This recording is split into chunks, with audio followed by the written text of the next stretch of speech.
We'll share the so we can share the screen. So I would like to thank you. Good afternoon from Greece today. It's a great pleasure to have all of you here. We are very happy and we are very grateful to all the speakers the previous 4 days, but also for the panelists today. I appreciate very much your time. It's a great contribution for our community and the community in general within the higher education. I think the topic of virtual internationalization will play an important role in the future. So I would like to thank the today's speakers, Sara Pitarello, Christina Kodogoulidou, Mirjam Hauk, Angela Alonso, Elisa Brun, and Federico Scremi. I'm sorry about my Greek accent. As I said a lot of times, I cannot correct it. I will work on it, in the future. So I would like to start first of all with our first speaker, which is Sara Pitarello, who is a managing director at Collaboration and consultant at UNIMED. She's also doing a lot of work regarding the virtual mobility, the virtual exchanges. The Collaboration is an institution that it is devoted to virtual exchanges. So Sara, the floor is yours for the next 10 years. And please mute your microphone, all of you, because some of you are not muting your microphone. Make it full screen, please, Sara. Yes. And the next 10 minutes is yours. And thank you very much for your contribution. Okay. So just at this moment, the door rang a bell. Excellent, excellent. Okay, so can you all see it? And I hope it fits your screen. Yes, I tried, and it should last 10 minutes, even less. So, okay, thank you very much for this great opportunity to speak about Collaboration. But I need to make an important premise, because what I would like to do today is to give you the perspective of Collaboration and my own perspective as managing director and project manager for Collaboration. Because a lot has been said in these days, and I have been following with passion the great discussion there about the advantages, the challenges, the skills implied in virtual exchange. So I won't focus on that. I would like to just go a step further. So my presentation will start with, just to give you a rough outline of what I will be telling you, the Collaboration initiative, so what we do, to then move on to the student's perspective, what we deem is the virtual exchange impact on teaching and learning, the crucial significance of institutional embedding for virtual exchange, and I would like to conclude, since I see that here among the speakers there is our great Miriam Hauk, I would like to conclude with some words which will connect to what she will be telling you. So let's start with Collaboration. In a nutshell, what we do is provide professional development for staff in various institutional settings and educational settings, especially higher education, but not only, on virtual exchange. And we try to make researchers and practitioners in virtual exchange gather and have the opportunity to interact and share their views through special interest groups too that we host under Collaboration. We are a not-for-profit organization based in Belgium. We do provide training courses in virtual exchange and try to support research in virtual exchange. That's why we also partner in EU and non-EU projects and tenders, like the previous Erasmus Plus Virtual Exchange Initiative, the current, this initiative promoted by the Dutch Ministry of Higher Education, and we partner with organizations active in this field, such as COIL Connect. We do publish a journal on virtual exchange, and this is the layout of the journal, and you are all invited to contribute to it. There are continuing running publications. And last but not least, we have our own platform, Moodle platform, where we host our trainings. We try to facilitate interaction among special interest groups. We have 4 at the moment, but the plan is to increase these numbers in the next future. We do organize and co-organize conferences on virtual exchange with a great focus on research. And we do provide the opportunities for people interested as individuals, institutions, or commercial partners to join us. You find all the information about the benefits for the members on the website. But as I don't want to be boring, because I saw so many interesting discussion in the last few days, I want to go a step further. And remember that what we do is ultimately to the benefit of students. I'm so glad to see there is a student in here, and that's why I would like to briefly share with you a clip from a student, a German student, who participated in the MOVES Arcus, in the MOVES project, a virtual exchange project by the Arcus Alliance. I'm so glad to see Lisa Grigio among the audience. She is the promoter and the great mastermind behind this project. And she is in the audience today. So Lisa, I leave the floor to Julia, one of your students. Let's see that everything works and confirm that you can all hear it. My main takeaway was that I could still learn from peers no matter what, that they would always have be able to contribute something more. And that is something that I am going to be able to use in so many more contexts in the future, whether it be professional or personal, social. So I'm very glad I had that. Thank you, Julia. And I won't focus on the Arcus Alliance project, but this enables me to link the impact on the student to the impact we do believe virtual exchange has on the teaching and learning. Of course, we are speaking about a peer-to-peer approach where there is great ideals in terms of student agency and transformative learning, which will align with the great emphasis being put today on innovation in current educational policy agendas in overall terms, but also for European university alliances too. Virtual exchange implies a dynamic learning where an active and collaborative approach are required not only for the students, but also for the teachers themselves. And this is why we do believe within uni-collaboration that adequate professional development is very much required for the success of virtual exchange projects. This is what I think virtual exchange should be and is. So there is blending of colors, blending of different shapes. And to achieve this blending, we need co-design and co-creation, as well as great attention being paid since the very beginning when you plan your virtual exchange on assessment and recognition.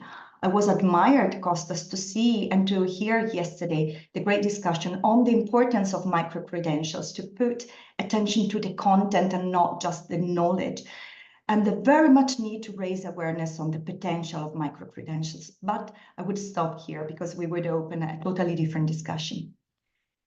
This is important because this connects me to the next topic I want to discuss with you, the institutional embedding. Within uni-collaboration, we are strong supporter of the importance to mainstream in virtual exchange within the institution. Why? Because we need both a top-down and a bottom-up approach. We need a top management to be not involved, but at least to be aware to support virtual exchange within the institution. But we also need the bottom-up.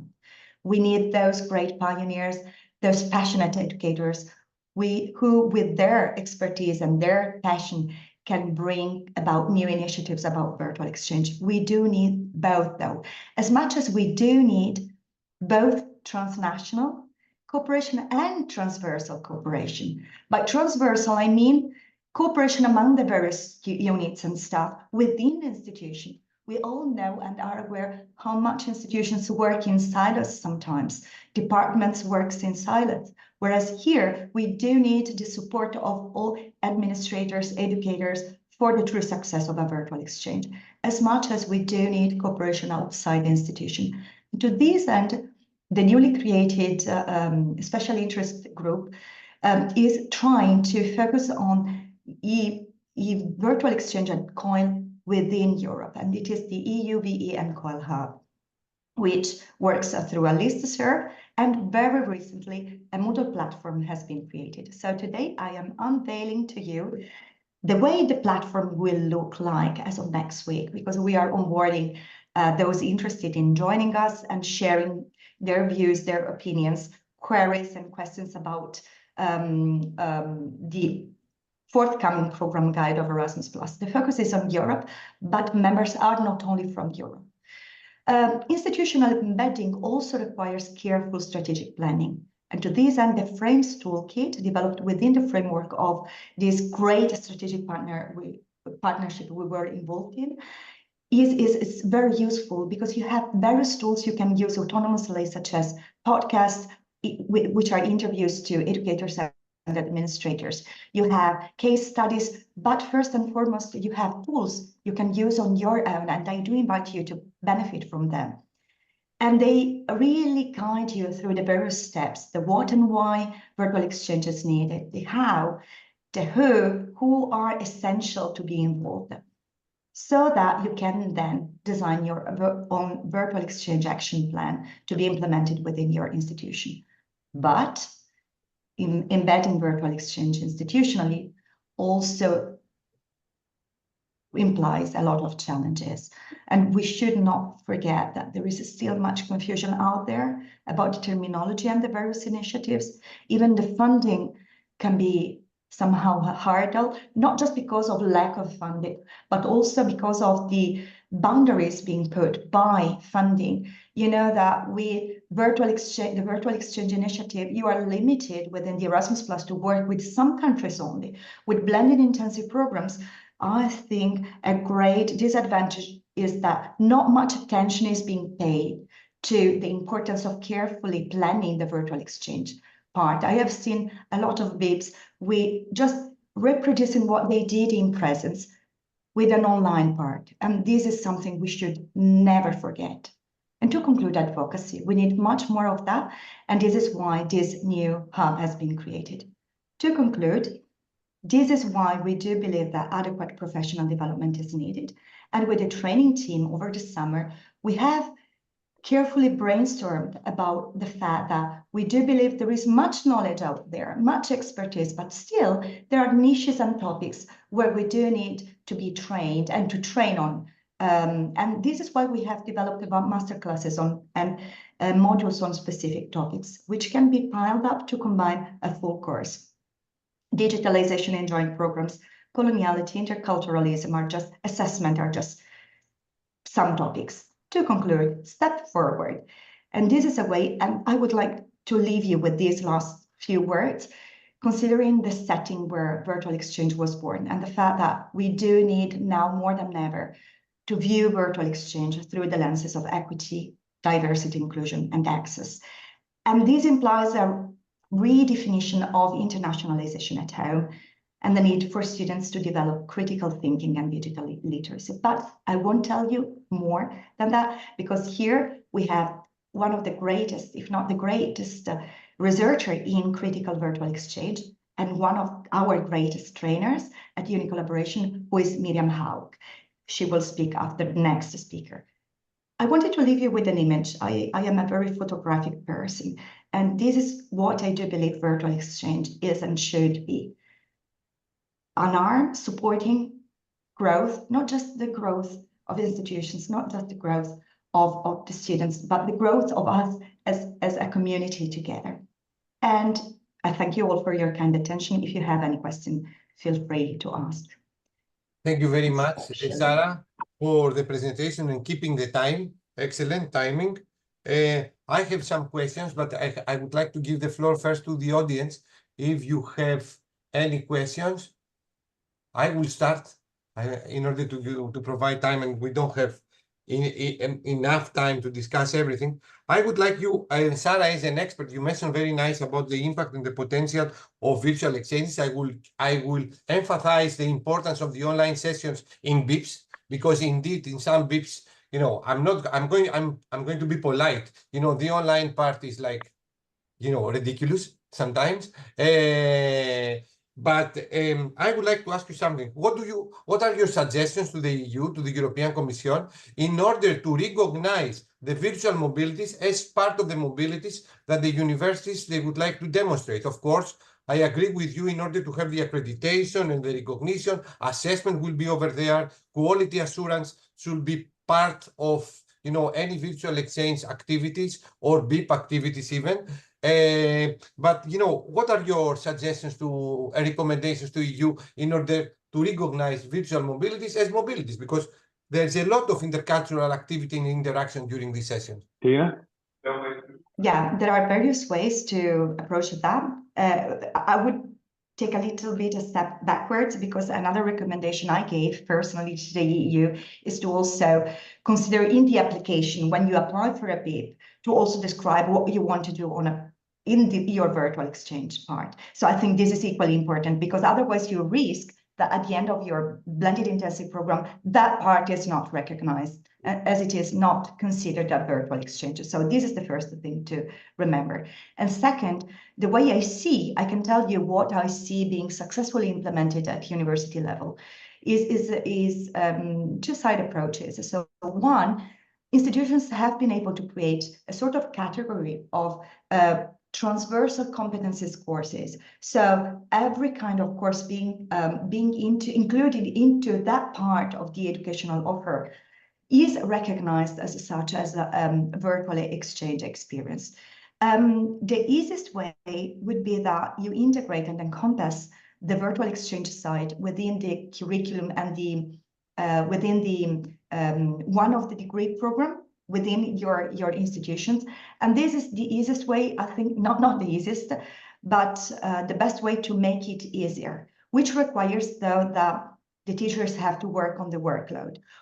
The negative side of this second approach, where you have the virtual exchange side being enshrined in the course itself, is that, as you say, Kostas, you don't give enough evidence to the virtual exchange side, because the recognition is already combined with the course the students are taking. So there is, I think, still scope for a lot of discussion out there. And I would invite and encourage those of you who are also part of the Hub to share your opinions on the Hub, on the Moodle community, which will be launched next week. I hope I have roughly replied to your question, which is not easy. Yeah, almost. I have to say almost, because the tips on how to integrate, and this is an excellent tip. You need to integrate your virtual exchanges within existing courses. This secures the accreditation. My question is like how we can count the virtual mobilities, because this is a part in order for the European universities, for example, they have this unrealistic target, 50% of mobility of students, and now we are average less than 10%. This is impossible to be achieved. So they are talking now about virtual mobilities and virtual things, but they don't provide even recommendations how we should count, the same way all the universities. This was my, main question. Yeah. But we can discuss it in another session. I'm pretty sure that you can announce also what you organize online. Another thing that I would like to not comment, like to discuss is like you mentioned very nice that with the virtual exchange, you are forced to work in specific countries under the Erasmus funding.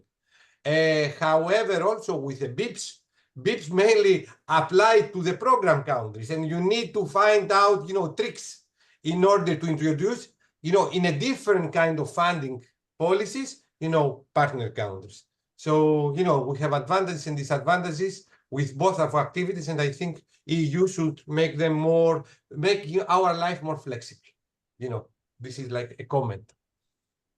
Thank you. Thank you very much, Sarah, for the contribution. And yes, I will participate on what did you send it to me in order to not, miss to answer an email at the same time. I will a little bit modify, and this is, part of our life to be flexible, as the things are coming.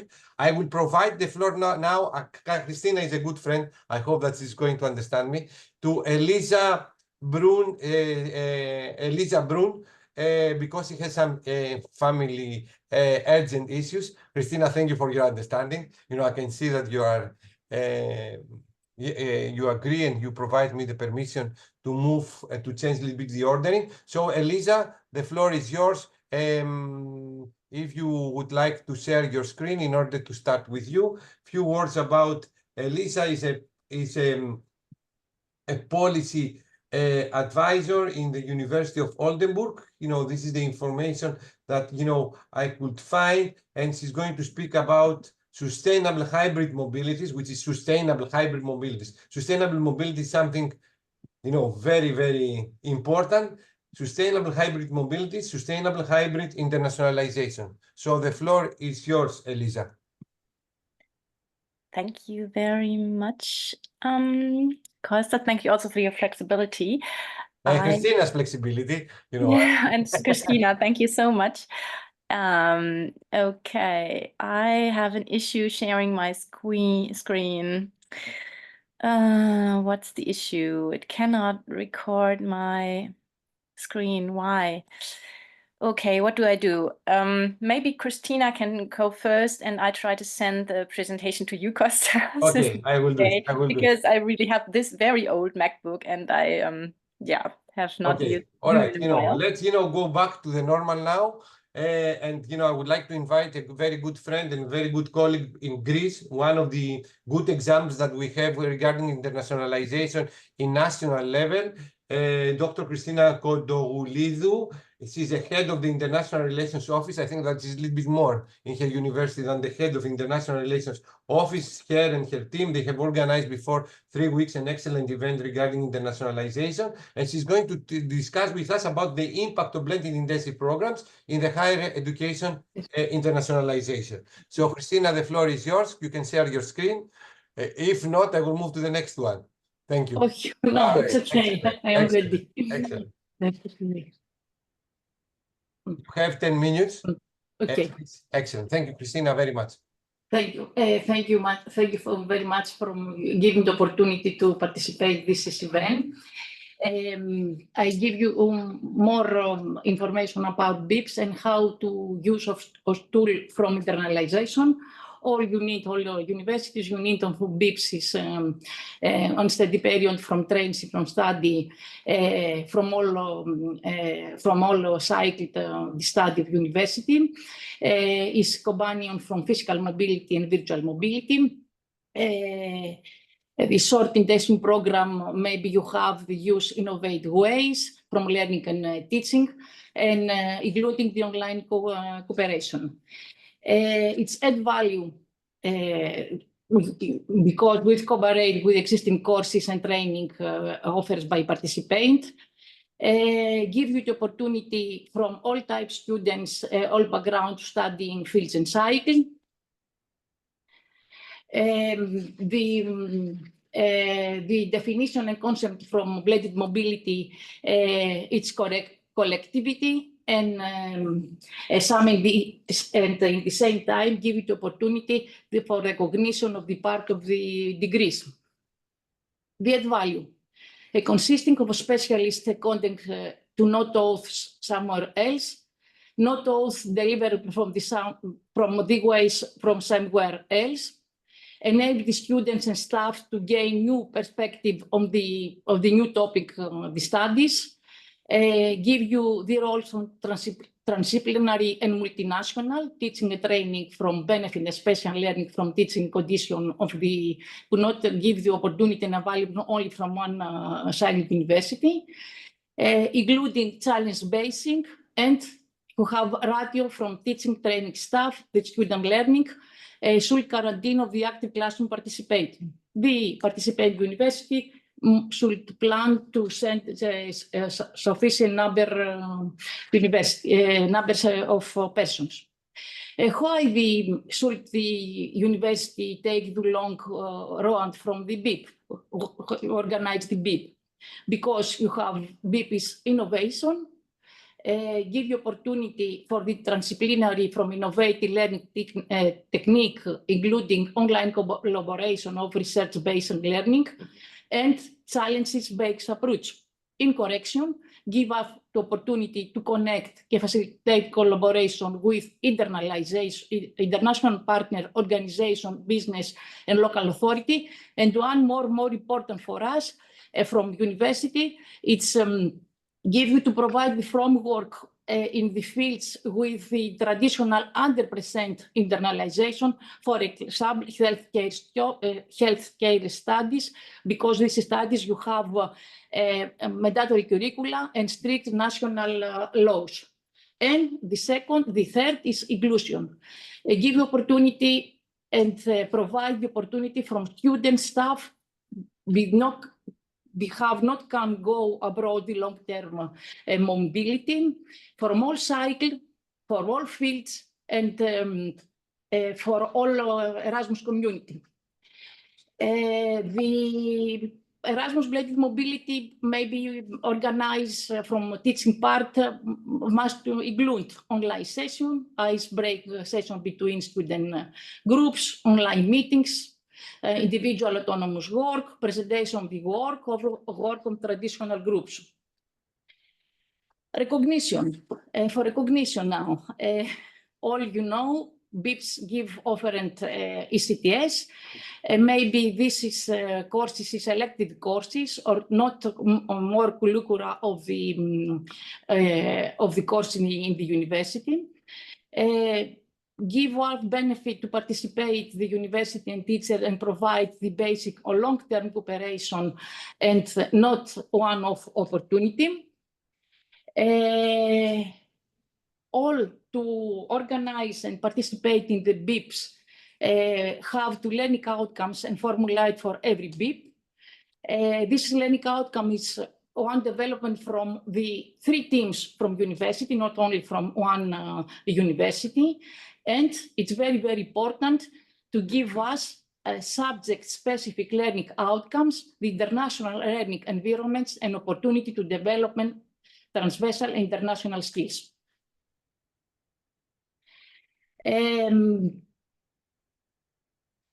Eligible criteria, okay, the last 3 university, physical mobility 5 or 30 days, 3 CTS credits, organized by universities, participant attending from BIP, University of Higher Education students from EQF levels 5 to 8, education staff, participate in delivering from BIP. It's all universities, teacher and trainers, teacher and trainers who incoming staff from the other universities, and also give us to invite staff from non-organization, non-university, association of research institutes.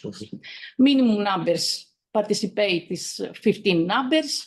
Give you opportunity the participate in the BIPs and partners country, participant from university from partners country.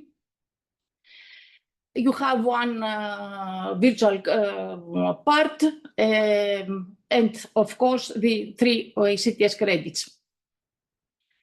Blended DESI program and roles. The roles is clearly from university, from receiving university, from studying university, but give us a co-host organization with university and to be enterprise association, public body, the same country, to host and participate from the BIPs. You have the financial support. This is not its skip from this is a presentation about support. And Erasmus funding, all you need, students take 70 days, 70 euros from 15 days, and give us opportunity from full opportunities and green travels. Blended mobility.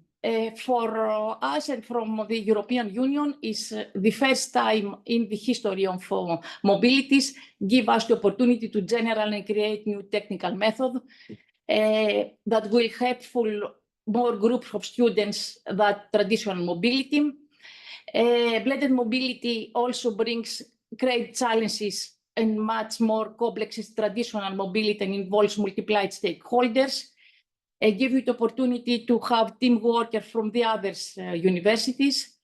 Give us opportunity based on physical mobility and synchronous online learning conditional and online tools can be used to create anonymous learning environmental. But for all this, it's very, very difficult because you have synergy about everything from work from this is BIPs, teacher, international officer, and support. And team, it's effort, and it's very, very important. Each BIP is unique, it's different because we have different teams and different knowledge, and it's very, very important to start the new method from mobilities. This is quickly for me. And thank you. Thank you very much, Christina, for your presentation and keeping the time. Are there any questions? Because I have, there is Tatiana. Tatiana Velzer is a professor in the University of Maribor. So I would like to give her the floor. You know, Tatiana, the floor is yours. Thank you, Kostas. Christina, it's so good to see you, at least on that way, because we didn't see each other for a long time, and I really hope to the ERACON next year. But I raised the hand because I would like to hear from you if you have this experience. So we are using the BIP in the way that you present it. We are trying to include it into the lectures. These are one of my lectures, and it's going pretty perfectly. But 5 minutes before it is necessary to organize the travel, 1/3 of the students said, "Oh, I don't want to travel. Oh, I don't know if I can do this." And do you have these experiences? How to avoid this problem? Yes.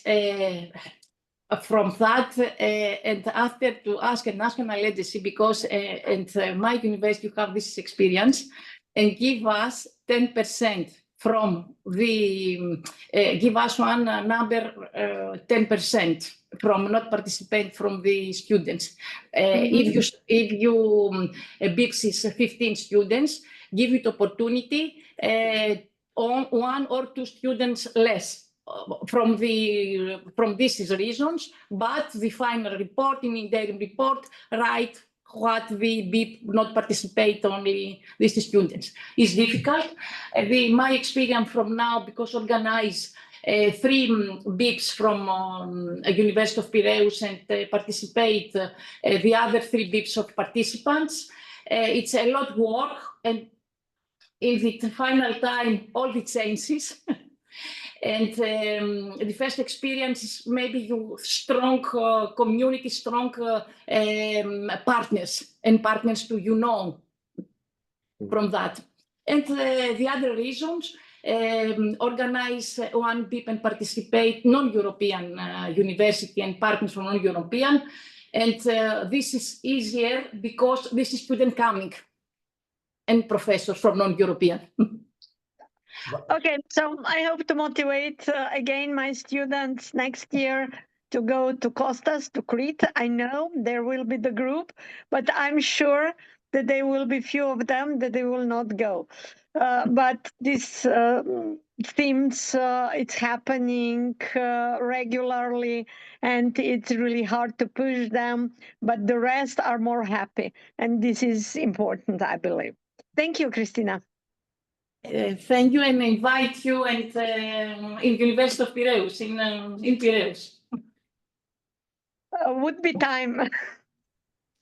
Thank you both for the question and the answers. I have a question, and you know the question goes to Christina and to anyone. Do we have any surveys that show the impact of virtual exchanges to physical mobilities? Because very correctly, what we are using virtual exchanges or BIPs, you know, as an inclusive tool, but also we are using it also to encourage, you know, our students, more of them, to participate in long-term physical mobilities. Is there any survey that shows that 60 or 70 or 10 or 20% of the students participate in BIPs? Do they participate later on in physical mobilities? Ρωτάω αν από τον αριθμό των φοιτητών που συμμετέχουν στο BIP, πώς τελικά από αυτούς συμμετέχουν σε physical mobility. Χαιρετισμούς επίσης όλα τα παιδιά εκεί. Sorry about the Greek. You understand me. Sorry, your comment. Yes, we have the opposite. The students from long-term mobility, after the long-term mobility, they have a positive impact, and they want to join again to participate in blended mobility of Erasmus. Thank you for this. But you know, in this case, you engage only the very motivated ones. The issue is like to engage the non-motivated ones. But the grant the grant for blended mobilities is it's a, I don't know how can I say, it's not enough for a student to go abroad for 1 week. And we have the restriction not to give travel support to all the students, just for the students that are fewer opportunities. So they want first to see the Erasmus experience for a whole semester, and then they are motivated to go for a shorter period, even if the grant is not enough to cover their expenses. So thank you. There's also, I think Angela reacted, our colleague from the University of Leon, and shared with us a publication of 2022 that answers my question, like what is the impact of virtual exchanges to physical mobilities? If you go to the chat, you will check it. It's a very nice paper. I recommend everyone to read it. So with this, I would like to thank Christina and people in the University of Piraeus for their participation. They are a very nice and beautiful team. And now I have to move to our next speaker, who is going to be Dr. Elisa Zas from the University of Oldenburg. And I hope now, Elisa, that you can share your screen. Yes, I'm doing my very best. Thank you very much. So did you buy a new Mac? I did. Right. Okay, so you can now see something, right? Okay, you can see something. Let's see. Something. This is very encouraging. Yes, full screen, and we are very about close this to one? success. Is this good? Excellent, excellent. Woo, 10 minutes. here we go. Okay, let's go. yes. Very sorry, I'm not often using Zoom. This is obvious now because my employer doesn't allow me to use Zoom, so that's why I'm using my very old MacBook today. So anyways, glad to be here. Thanks very much for the invitation. Yes, so it's right. Thanks, Kostas. I did my PhD at the University of Oldenburg. Right now, I am a policy advisor for higher education in development cooperation. And my talk is a little bit from my two backgrounds. So I, in my PhD, I wrote a little bit on the theoretical or more abstract theory of virtual internationalization. What is it? What can it be? And of course, now I'm more involved in topics of sustainable and development cooperation with developing countries. So I'm trying to bind some topics together today. And so my talk will be kind of different from the talks we've heard, and more from a theoretical and a little bit further away from the university experience. So having said this, so my topic is the contribution to this ever-burning question: what should internationalization look like in the future? And to do so, I would like to combine the current debates on virtual internationalization, sustainability, and resilience. So let's see if this works too. Awesome. Great. So this is my first slide. My starting point is an analysis of recent events shaping internationalization as described by the International Association of Universities. Because this kind of started me thinking about this topic I'm talking about today. These are recent events that have shaped internationalization. COVID-19, of course, in recent years. The digital transformation has been with us for a bit longer already. We all know that. And then there's, of course, sustainability, the sustainability debate or approach that's also influencing universities and internationalization, but not only in terms of climate change and mobility. I'll talk about that a bit more, the geopolitical context that's changing, and societal demands. Good. So this having said, as I said, sustainability is a complex topic. And so what I also want to do today is to build a bridge to a different concept, that is that of resilience. We have talked about resilience a lot during the COVID-19 pandemic, but my idea is that resilience is not something that it is something that we should continue to consider in our approaches to internationalization and to including it also in our virtual internationalization topics. So how could we do this? Yeah, let's first have 1 second look at the concept of sustainability. We all know these 17 goals, which raise the awareness that a sustainable development requires a holistic, societal, economic, and environmental viewpoint. And now resilience is a concept that's not so well known, maybe. The concept that I refer to here is a 4R model developed by American sociologist Charlie Edwards, who defines the following 4 core elements of a resilient society. So, of course, resilience can be in different contexts. So, for societies, it means they should be robust, that is, the ability of a system to withstand stresses. Redundancy, that is, the existence of alternative ways for a system to perform vital tasks. Resourcefulness, in the sense of a system's ability to respond persistently and creativity to a damaging event. And rapidity, meaning a system's ability to respond and regenerate quickly in the event of a disaster. So we don't have to ponder all of these today. I just want to point out that what we've seen during COVID-19 is that progress made related to several SDGs has been reversed. For instance, in terms of access to education. Me coming from development cooperation, we saw that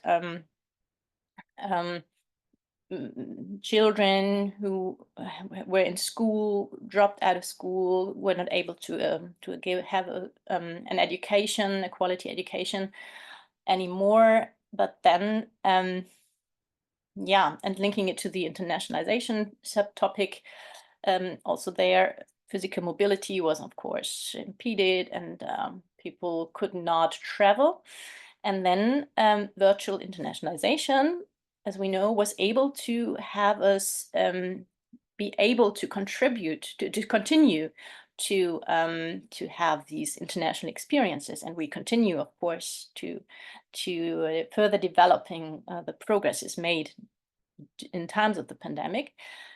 So it does 2 things. First of all, it contributes to the SDGs, and it also contributes to making internationalization more robust in times of crisis. And these can not only be a pandemic, but also maybe geopolitical developments. It can be war, forced migration, embargoes, travel restrictions, and so on. So I found the idea kind of intriguing to connect these concepts with virtual internationalization.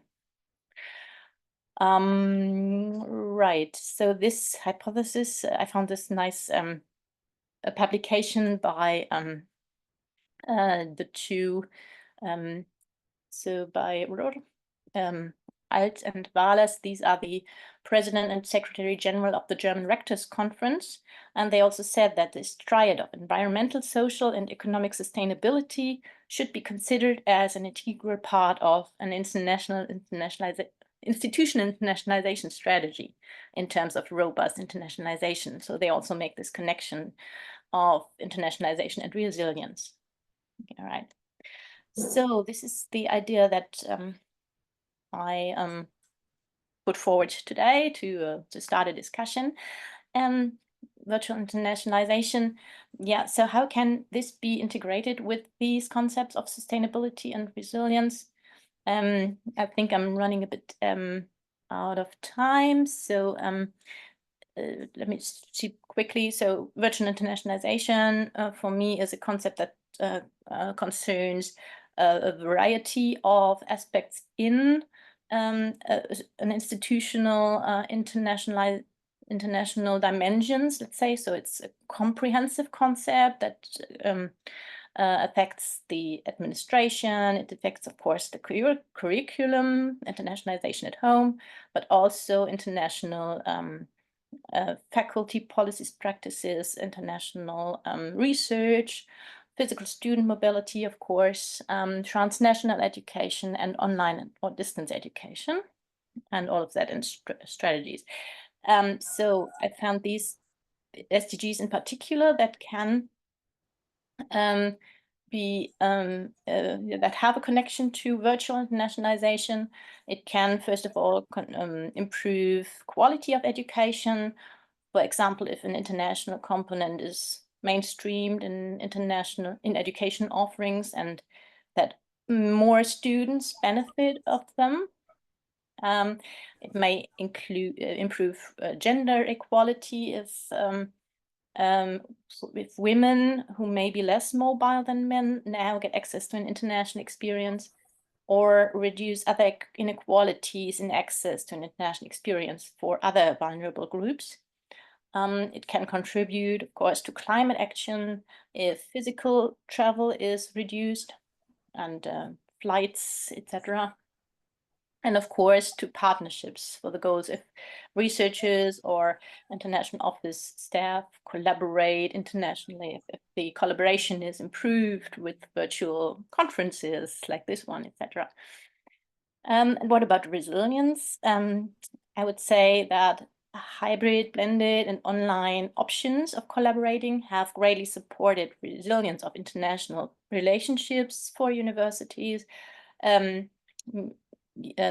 for research, international research, and etc. So this would be SDG 17 again. That happened during COVID-19, and they also continue to be options when, for example, women in Afghanistan today do not have access to the national education system. These options from abroad may be an option, so SDG 5, or when forced migrants can continue their education through providers like Chiron. That would be SDGs 10 or 4. So resilience, in fact, closely relates to both sustainability and to virtual exchange, I would argue. Of course, there remain some open questions and dilemmata because some SDGs may conflict with one another. For example, if we put SDG 13, climate action first, and nobody travels anymore, then the quality of the international experience may also go down, or the quality of the partnership if nobody ever really meets anyone. Or reducing inequalities on one side may increase inequalities on another. For example, if a broad access to virtual internationalization is granted, then maybe some students, then maybe physical mobility may become a privilege for an elite again. So especially, so we don't want this elite physical mobility and a second choice for the broad mass. So we don't want that either. So just to name a few, that of course is not, we always need to put these, to weigh these options against each other. So this is my picture of future internationalization. Future internationalization is certainly hybrid, and it will include a mix of physical and virtual forms of collaboration and exchange. And in this context, it's always important to consider the impact of any activity on the SDGs and not only take into account climate related sustainability, but sustainability in its entire breadth, and balancing the different affordances, such as inclusion, gender equality, at what I said. And in addition, resilience is a concept that needs to be considered to ensure that international activities can prevail in rough times like health crises or political crises. So this is it. To conclude, I just made an attempt of integrating the sustainability concept with resilience concept into the discourse on virtual internationalization. And yeah, this way I attempted to contribute to our joint development of a differentiated view on the future of internationalization. So thank you for your attention. Thank you very much for your presentation, Elisa. It was a different perspective now, virtual exchanges and sustainable development goals. I have, or the impact that they can have, you know, to the sustainable development goals, the promotion and the policy. I would like to make a comment on this. Like before 2 weeks, I was as an observer. I participated in one of the United Nations meetings about university SDG hubs. So we had universities that they are leading, you know, all the SDGs from all over the world. So we commented, you know, from the observer's point of view, the impact of the virtual exchanges regarding the promotion of all the SDGs. Not only few of them, but I think that virtual exchange will be an excellent tool for all the promotion, but also the application of policies in order to satisfy all the SDGs. And the university hubs, you know, we agreed.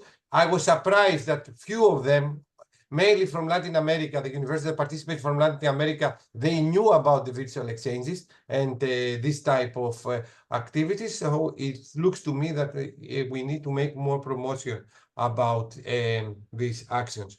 I have one question, and you know, based on your experience, what are the key performance indicators in order to have a quality virtual exchange or a quality, let's say, virtual internationalization? What are, you know, the factors that I should measure in order to check my impact? You mean the factors that lead it to be equal? Well, I think that it's important for an university to really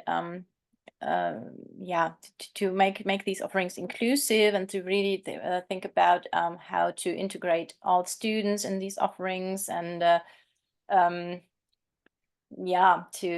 not really only do virtual exchanges to reduce costs, but to always have in mind what is the best way to reach a certain goal. So thinking back from the goal and not from the from reducing costs, or from saying, okay, now we do something digital, that's what you do these days. Making the project really taking it from the beginning and thinking about not just having an offering, but to think about how and write down how are we going to reach all the students, and that this needs a different approach in every institution. And the important thing is, I think, to have an awareness that it's not only if we provide it, the people will come and the right people will come, but really to make a good project plan which thinks about how do we reach all the students, how can we integrate them also when they have problems with technical issues, for instance, like students who have very old MacBooks, how can we integrate them in our offerings? It's just Thank you. Little note on the side. Yeah. Thank you, Elisa. Thank you very much. And now it's time to move to the next speaker who comes from the UK. She's a senior lecturer in Open University in UK, also plays an important role in the uni-collaboration activities. I would like to give the floor to Mirjam Hawk for her presentation. Thank you very much, Mirjam, for your contribution. You have 10 minutes. Thank you. Okay, thank you. I'm Miriam Haug. As Konstantin just said, I am from the Open University. It's my academic home. I am a virtual exchange scholar. I've been researching and practicing virtual exchange for over 2 decades. And I come to you to talk about the transition from virtual exchange to critical virtual exchange. Critical in this particular context, meaning socio-politically relevant virtual exchange initiatives. But before I start, I would like to say something about the place I'm speaking from. in an effort to contribute to the decolonizing of Western-centered epistemologies in our field, in technology-mediated education in general, and virtual exchange in particular. I'm obviously speaking from a place of privilege. I'm a white female academic who's been living and working mostly in the global north. And I have only recently started to unpick more systematically the biases and assumptions in the discourses associated with virtual exchange and virtual exchange-based internationalization at home. So this is where I'm coming from. I don't my slide. Okay. Virtual exchange practices are often still electives that are available to some students only. And virtual exchange-based internationalization at home is not inherently equitable and inclusive. In fact, it can reproduce or perpetuate existing exclusion. It can also create new digital inequalities, for example. And virtual exchange is prone to Western hegemonies. My colleague Francesca Helm has pointed this out a while ago already. The exchanges can be influenced by the teaching partners' academic positions, by their own and their students' linguistic competence, influenced by access to and experience with technology use. There are often institutional constraints, a lack of support for educators, a lack of acknowledgement of their efforts, a lack of rewards. There can be issues related to gender, to race, to age, and of course, huge geopolitical challenges. So my colleagues Kastler and Lewis from the Stevens Initiative in the US have made a first attempt at framing virtual exchange through the equity, diversity, inclusion, and access lens.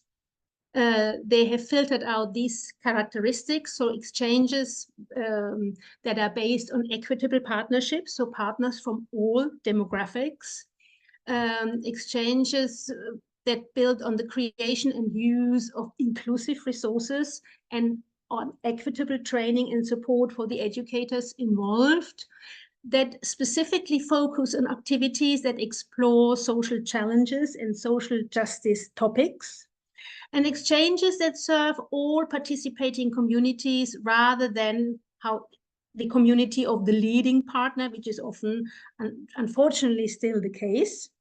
Exchanges that find common issues to tackle, common social justice issues, but that are also customized to local realities. And of course, underpinning all of this, the careful consideration of technology choices to ensure equitable access for all. This is the second iteration of a framework for critical virtual exchange. The first one was in 2020. I've still since then expanded it. And the pillars of this framework are the use of low bandwidth technologies, the intentional outreach to students who are often excluded from internationalization and internationalization at home as well. We just touched on this. And these tend to be students from lower socioeconomic backgrounds. Exchanges that are explicitly aligned with the United Nations Sustainable Development Goals. But here, a word of caution. The United Nations SDGs are a global north concept and initiative imposed on the rest of the world.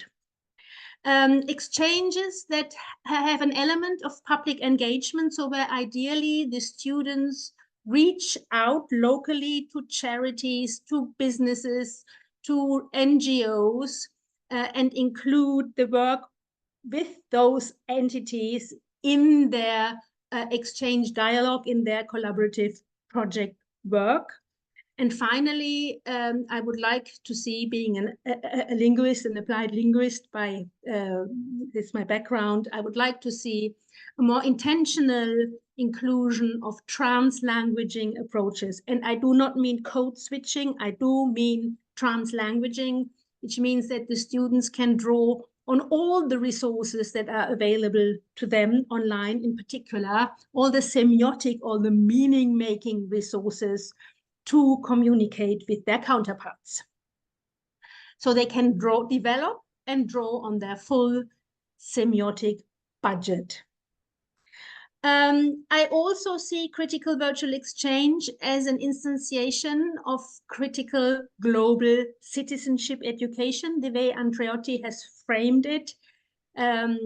Critical global citizenship education that has notions of power, of voice and difference at its core, and that requires critical engagement from the students, reflexivity, unlearning and relearning.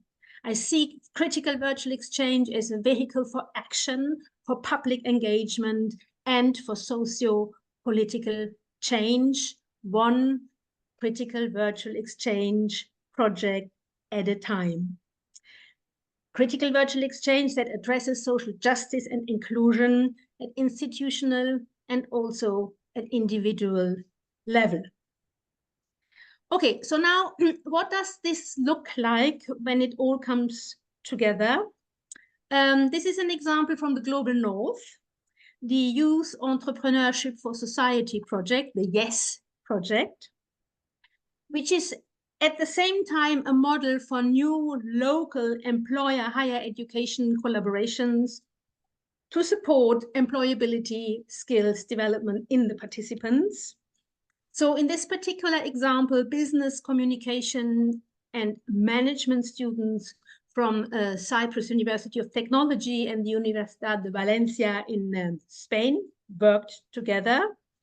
The specific aim was the development of social entrepreneurship skills in English for specific purposes, in an English for specific purposes context, and also the famous student 21st century skills development. We are talking about linguistic skills, intercultural skills, digital skills, collaboration skills. So via the higher education engagement or outreach offices in each of these higher education institutions, the students were put in touch with local organizations, local associations, local offices of NGOs. And they found out what particular issues these organizations were dealing with, what were the local challenges that they were trying to address. And then they brought that knowledge back into their collaborative project work. They agreed on issues that were kind of present in both their local contexts, and they discussed and worked on towards, let's say, towards solutions, ways to address the challenges. And then, so they created social entrepreneurship initiatives, and they presented these initiatives in the shape of digital campaigns and elevator pitches in an online social entrepreneurship fair. And my second example, this comes from the Global South. This was on indigenous people in Brazil and in Mexico. There were social project management students from the Iberoamericana in Mexico, and landscape analysis students from the UNESCO in Sao Paulo. And they explicitly aligned this exchange with the SDG 11, sustainable cities, sustainable communities, with a focus on sustainable communities. And the students compared and discussed challenges faced by indigenous peoples in both their countries, and came up with ways of how these challenges could be addressed. So as I could not go and work directly with these people, the main inputs they were drawing from were documentaries, and the main output from this exchange were presentations of a reflective piece, of a jointly created reflective piece to the other groups. And among the main insights that have been reported by the students Of course, indigenous peoples of both countries suffer from some form of racism and serious social inequalities. And they found that there is a need for legislation to demarcate indigenous lands in Mexico, similar to what is already happening in Brazil. And another important thing that was highlighted was that in both countries, more policies and more intentional protective actions for indigenous people were urgently needed. This example, the second example, you can find out more about it if you are interested on the BRAVE, Brazilian Virtual Exchange website hosted at UNESCO. So these are just two examples. I have more if this socio-politically critical virtual exchange approach interests you. Now, I would like to finish off by making a plea, and I hope it is in the spirit of impact, in the spirit of the P in the Inter-Mediterranean peace and collaboration. My university publishes every year an innovating pedagogies report where they put the spotlight on the on 10 trends in education that are can be observed at the moment. And among the one trend in the 2024 publication that came out at the end of August, beginning of September, was pedagogies of peace. And I think in virtual exchange, we are ideally positioned to engage our participants in pedagogies of peace, in critical virtual exchange, socio-politically relevant virtual exchange in particular. And with this, these are my references. I will share my slide deck with you. And with this, I say thank you. Thank you very much, Miriam, for your presentation. I will start from the end, but no, I will start first of all with the questions that we have from in the chat. The question comes from Hubertus, a colleague from Germany. So, dear Miriam, thank you for your very interesting presentation. In your opinion, to what degree does critical virtual exchange play out on the level of the collaborating instructors, within parentheses, as opposed to the level of the collaborating students? What can instructors do to collaborate in a more equitable way? This is the question from Hubertus. Mm-hmm. It all depends on why you are doing this work as an educator. I can only speak for myself here. I've made a promise that in the last decade, I made a promise to myself that as an educator and a virtual exchange scholar, I only want to do socio-politically relevant work. And obviously, it takes a while to find colleagues who are in the same space, but there is an increasing number of colleagues who see the need for virtual exchange for the social good, for the greater good. And once you have found these colleagues, the rest will fall into place because you connect at a level that might not be present when you're kind of just being thrown together or come together for more, how can I say, functional purposes. I'm not in that place. I have moved on. I have left that place behind me. Thank you. I move to the next question from Kyria Finardi from Brazil. Thank you, Miriam, for an inspiring talk. My question is how virtual exchange can engage in pedagogies for peace. Yeah, this is if you make an effort, I think I'm also starting only to explore this, but if we make an effort to go where it is uncomfortable, to go outside the comfort zone and make an effort to bring students together from places where there are conflicts, maybe even with some training in conflict resolution or in conflict management, students from places that would not normally get together at all, particularly if there is a war, for example, going on. But I think in these contexts in particular, we can do incredibly important work because we can lift, quite literally, we can lift ourselves above the ground. We operate in the ether, we are online, and we can bring young people together who otherwise would not be able to come together, listen to each other. Miriam, I think that this is so challenging. I will share my screen because I would like to invite you in another initiative that we have about peace pedagogy. You can see my yeah.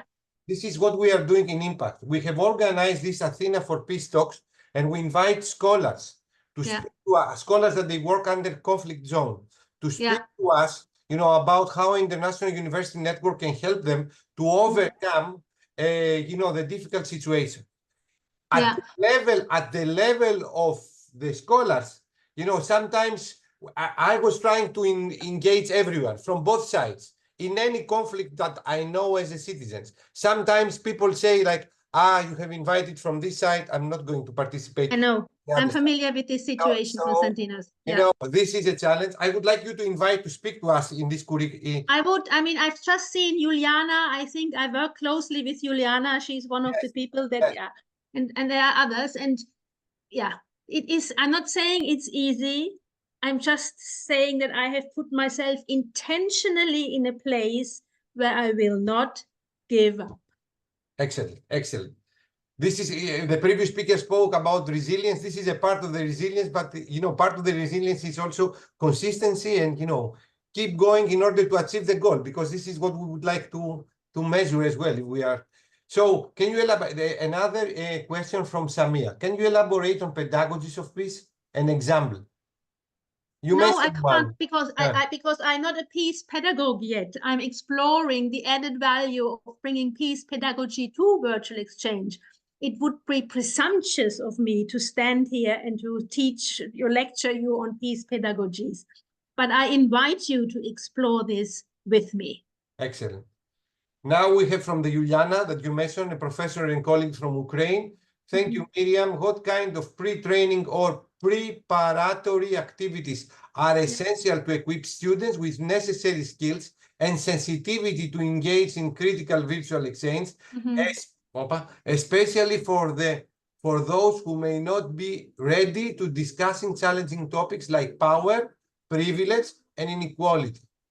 Hi, Nava. I have never forgotten you. No, I'm doing also politics at the same time. Go ahead. I mean, there are organizations who specialize in that, but they almost kind of operate at the other end of the extreme. So you can get trained by Search for Common Ground in becoming a facilitator.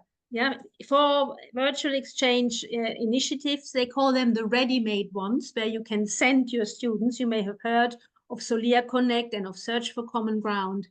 I think there must be a halfway house, and this is kind of also what we want to achieve with our new training modules for uni-collaboration, where we focus on training for exactly this kind of challenge.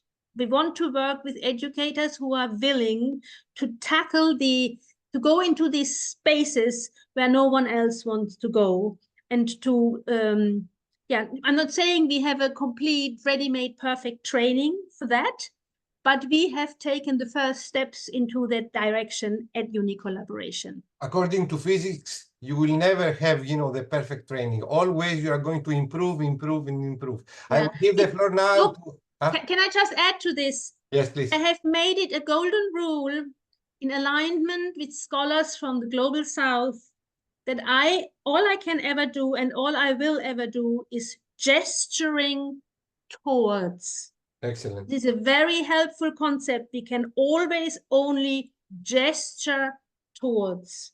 Can you please write it on the chat, because my accent will not get, the right spelling. I will provide the floor now to Nava. She's live from New York. Please, Nava. Hi, thank you very much. I wanted to share with some of the audience actually experienced this with me and Kostas in May in Greece when we met with the students. What we have experienced there was beyond any imagination that anyone could ever perceive or expect or dream of. What actually happened between the students, nothing that we, the teacher, could have been trained for, nothing. It was beyond any imagination. The conversations that these students had about the conflicts, the challenges, even asking questions that in any other context would not be acceptable. I'm telling you, like, can I ask you something? Like the most horrifying questions that were asked and had legitimacy to be asked between one another in a very friendly way, in a very curious way, and were answered, is something that even if you teach and you prepare and so of course I agree with everything you said. Don't miss. I just want to add on it that the actual interaction brought about dialogues that never in our life we would have imagined. Of course, we cried the whole week. I cried the whole week. Costas was more strong than me. But what we have seen is that the barriers fell once they were asked, or no, once they allowed themselves to actually converse. And of course, you have to prepare the students. So not only to prepare the teachers, but also to prepare the students. Yeah, I think that is what we can do. We can focus on empathy. Yeah, creation, also fostering empathy in the participants. Bring it to the fore. Don't hide it. Bring it to the fore. How important it is to be empathetic when you engage in these spaces. But our colleague, also from Uni Collaboration, Marlene Klimeng, she has coined the concept of safe, brave spaces in critical virtual exchange. This is our contribution. If we want to go there, it's not for everybody. It's not. I'm totally aware for it, and I'm not on a mission here. I'm not saying everyone needs to do critical virtual exchange, but I think once you have decided to lift yourself out of the average COIL and BE space and to travel across to the safe, brave, critical virtual exchange space, you will never look back. I agree with you, but I'm just also adding that this preparation needs to be done to both lecturers and students. We have prepared our students before this voyage. We have prepared them with the what if. What if somebody approaches me and says this? What if I see this? What do I say? And it was worth it. It was worth it. Thank you for sharing. That's it. No, it was a very nice, picture to see, from different religions, students to discuss and trust each other. It was like, Christians, Orthodox and Catholics. It was Jews. It was Arabs. It was like, I don't know, what kind, all together. And we're not talking about 2 or 3. Buddhist. You had Buddhist. You had. And it was really nice and a good example, what the young people can do. But okay, it's difficult. But Costas, because she's right, Miriam, because you have created a safe haven for them, a protected island where they could do without nobody would punish them or exactly. Exactly. Thank you. There are more questions. What are the main similarity and main difference between the critical virtual exchange in the global south and global north? The question comes from Andrea from Switzerland. I cannot pronounce it. I actually think I'm in awe. I'm in awe of my colleagues in the global south, particularly the colleagues that I work with in Brazil. Kyria is here. She can probably speak better to that than I do. But the fact that they have just decided now, let's stay in the global south. Let's work with colleagues from Venezuela. Let's work with colleagues from Mexico. Let's do the translanguaging. Let's use Spanish. Let's use Portuguese. Let's bring our students together on the continent where we are. There is so much important work to be done here. We do not have to have the partner from North America. Yeah, we do not have to have the partner from Europe. If in fact working in the same or similar time zones is also makes it also easier for all, and they know what kind of issues they are struggling with. You know, there is a common ground already, like in that example with the indigenous people. Thank you. Thank you, Miriam. Having said that, in that particular example, there is also a lot to be explored about indigenous people in North America. So thank you very much for your contribution, for your talk, the people for the discussion. Kyria Finardi is sharing with us a lot of publications that relates to the topic. I would like, Kyria, please send these publications to me by email, because after I will close the Zoom, I will not be able to find them. So if you don't mind, just send me an email and include these publications, and I will share them with the participants. Thank you, Kyria. And now I would like to move to the next speaker, a PhD candidate. Very soon, she will be a doctor. I hope so. Angela Alonso. She comes from the group in the University of León that the majority of us probably we have met face-to-face for virtual exchanges last February. Angela will talk to us and will discuss with us virtual exchange as pre-mobility training for study abroad. So this is very much related with the impact of the virtual exchanges to physical mobilities, I suspect. So Angela now is going to be connected from Ireland. So, Angela, the floor is yours. I hope. Hi. Oh, Yeah. okay.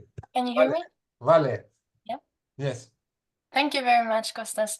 Let me see if I can share my screen. Yeah, can you see my screen? Please place it full screen. Yeah. Okay. Yes. Okay. So we all focus on increasing mobility rates and whether virtual exchange or blended mobility programs increase participation in study abroad. But how about preparing students to go abroad? Because most of the times universities, higher education institutions don't really provide any information, any useful course that prepares students to go abroad. So they just send them out and they expect the best results from them without giving them any information, anything at all. So my questions when I was first starting my thesis were, do we prepare our students for a study abroad? And it turned out that in our university, at least, we don't. We just give them a sheet of paper with some information about the documents they need to gather, but that's everything. So we can definitely do much better for our students, for our undergraduate students.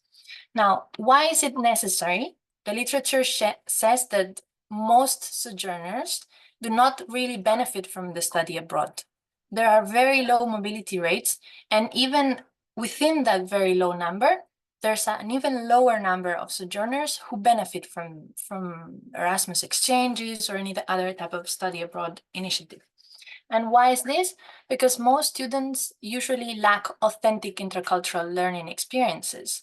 And apart from these, we typically believe that when students go abroad, they immediately become interculturally aware, they gather and gain so many intercultural skills. But that's usually far from reality because intercultural interaction does not automatically come from intercultural learning. Usually, they need some sort of preparation so that they can fully benefit from the intercultural experiences they have abroad. Now, apart from that, programs fail to foster intercultural learning because many programs end up focusing too much on a certain culture or on the comparison of two cultures. So there are programs that can be improved. Now, apart from these lack of intercultural experiences, students lack the information, skills, and awareness that allow them to fully benefit and maximize the benefits from a study abroad experience like Erasmus exchange. Why is a pre-mobility phase also needed? Because not all students can afford to travel abroad. So a virtual exchange that prepares students to go abroad can also be one alternative for these students who cannot go abroad to have some sort of intercultural experience. Now, I shared with you a study that says that virtual exchange could increase mobility rates, or at least willingness to go abroad. And that would be very useful because physical mobility rates are very low. In Spain, at least, they are just 9.9% of the student population. And in Europe, it's 13.5%. So very, very low from the 20% that is expected in Europe. Now, because of these, a pre-mobility phase is very much needed in study abroad programs. And here you see the scenarios from the FRAMES project. And I am focusing in this presentation on the first type of virtual exchange that they suggest, which is virtual exchange as a preparatory or follow-up activity to physical mobility. Because of these need, I've created a project that is called Gear Up. Now, there are several similar projects like the Plurimobil, the Ready Mobility Go Exchange, or the IREST that intend to prepare students to go abroad. Only the Ready Mobility Go is a virtual exchange. The others are mainly resources for teachers or international offices to prepare students, to use to prepare students. But there's at least one or two initiatives that use virtual exchange to prepare students to go abroad. So I wanted to create something else that can be used in a broader context or in many more educational contexts. And that's why I created, let me show you first, the Gear Up Exchange. The Gear Up Exchange, here you have a QR code in case you want to use, is composed of 6 different tasks that students complete over a period of 8 weeks. It's designed by our university, and it is task-based, and it uses English as a lingua franca. It's fully online. It's not a blended intensive program because it just intends to prepare students to go abroad, and it's for undergraduate students of any discipline. Now, let me go back for a second. With this pre-mobility virtual exchange model, we try to prepare students on 3 different objectives or learning outcomes. The first one is linguistic competence, second one, intercultural competence, and we also try to have students developing certain soft skills like time management or critical and analytical thinking, collaboration skills. And one final objective is to increase motivation to participate in physical mobility programs, especially among partner universities. Now, this project, the Gear Up project, as I said, has 6 tasks over a period of 8 weeks. As you can see here, there are 6 different tasks that focus on the theme of studying abroad. So students discuss several topics like overcoming stereotypes when they travel abroad, or how university works in the different countries they belong to, or cultural misunderstandings they can face when being abroad, and challenges like accommodation or public transport or public health systems, anything that has to do with studying abroad. At the beginning, I think some of my colleagues mentioned that it's very important not just to prepare students for mobility, but also to participate in virtual exchange and to create a safe and brave space for students. And that was very important in this exchange. So we prepared a student's handbook that we give students at the beginning of the exchange so that they know, they get more information about how to deal with virtual exchange communication and how to deal with communication online with people from different cultures. And we also offer them a workshop, a 1-hour workshop before the exchange starts. And after the exchange, students complete a portfolio, a very simple portfolio. Now, this is part of my thesis, and to try to examine students' skills and the learning outcomes that I've observed, I use action research, and I've used quantitative and qualitative methods. And let me show you, well, I mainly use the portfolio and the pre-post tests to measure students' learning outcomes. But let me show you more important things, which is how the pilot and the second round worked. There was a pilot round or first round in 2022 with 42 participants from 18